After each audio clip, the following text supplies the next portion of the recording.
Bonjour, chers gamers d'Alien TV. Mon nom est Martin. Je travaille chez Zone Acro à Montréal. C'est un centre de réparation console, iPod et écran d'ordinateur. Ça fait 10 ans qu'on est dans le domaine d'électronique. Et puis aujourd'hui, on vous fait une chronique sur le fameux problème qu'on appelle le RROD de Xbox 360. Communément appelé RROD, qui veut dire les Red Ring of Death. Alors, si vous voulez bien, on va monter au bureau technicien, puis on va vous montrer quelles sont les sources de ce genre de problème.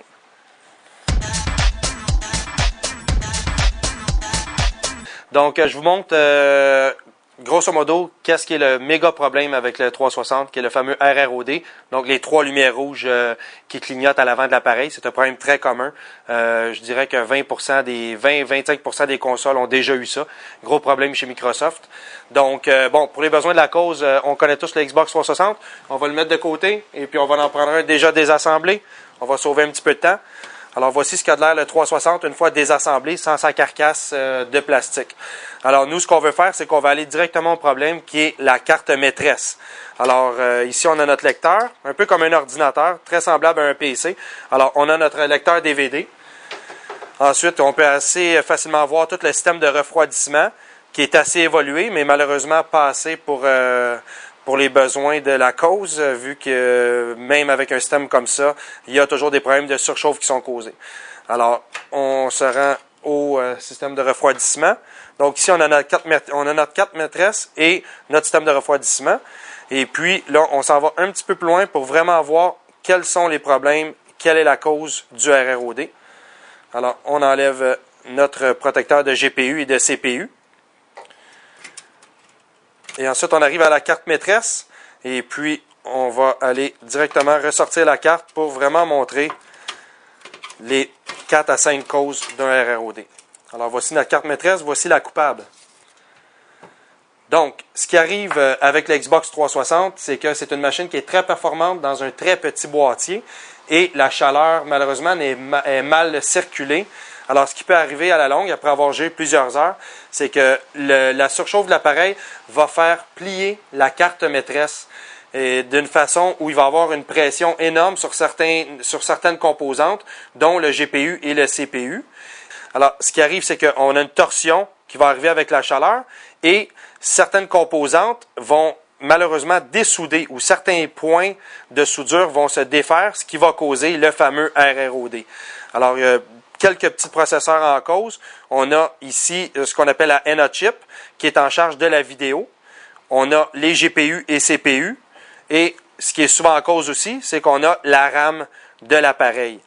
Donc, si on veut regarder de plus proche, qui a l'air un GPU, on voit ici à peu près, je vous dirais, 25 par 25 points. Donc, on a quelques centaines de points de soudure. On appelle ça le BJA. C'est un système de soudure.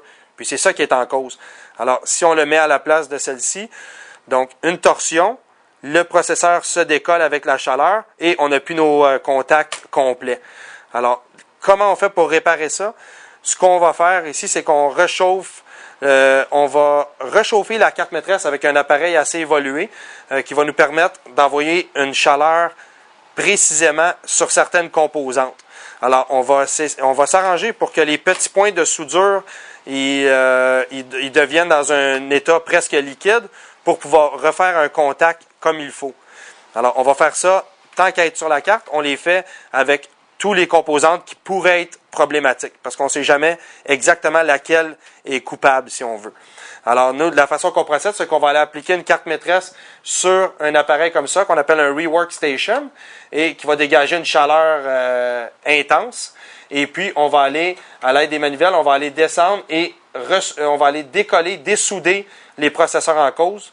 On va nettoyer tout ça. Donc, toutes les bulles, on va les refaire comme il faut, les points de soudure. Et avec le même appareil, on va être capable d'aller reposer le processeur en place. Donc, on refait les soudures à nouveau. Alors, si vous avez les fameux RROD, les trois lumières rouges, on sait que ces deux processeurs-là sont en cause, ou la RAM. Si vous avez un écran noir, qui est aussi commun, qui est probablement une lumière, mais que vous n'avez aucune vidéo, mais que votre appareil semble fonctionner quand même, le son et tout. Alors là, on y va pour les processeurs qu'on appelle la chip ANA chip, ANA, qui s'occupe de la sortie vidéo. Alors, une fois que tous les processeurs sont en place, on va aller reposer une pâte thermale de haute qualité, donc beaucoup plus haute que ce que Microsoft utilise. Et on va remettre nos processeurs en place, nos dissipateurs de chaleur. Ensuite, ce qu'on va faire, c'est qu'à l'inverse, on va aller poser le système original de croix, mais on va lui appliquer des vis que nous, on source en Allemagne, qui sont des vis d'aviation, qui sont utilisées dans l'aviation. Alors, un métal très résistant et très, comment je pourrais dire, qui va appliquer beaucoup de force sur nos composantes. Alors, on va aller appliquer toutes nos vis aux bons endroits. Et puis, bon, pour les besoins de la cause, je fais juste les placer, mais ça va ressembler à ça ici. Et de l'autre côté, on est prêt à remettre notre processeur avec nos dissipateurs. Alors, ce que ça va donner, ça, c'est que avec ces croix-là, ce que ça va donner, c'est que la carte va vraiment garder un état vraiment droit. Et puis, en appliquant ce hardware-là, si on veut, on va être capable d'éliminer complètement le problème de torsion de la carte. Et puis, si tout va bien, on réussit à gamer des heures et des heures. Et puis, on oublie pour de bon le problème de RROD. Merci et puis à la prochaine chronique.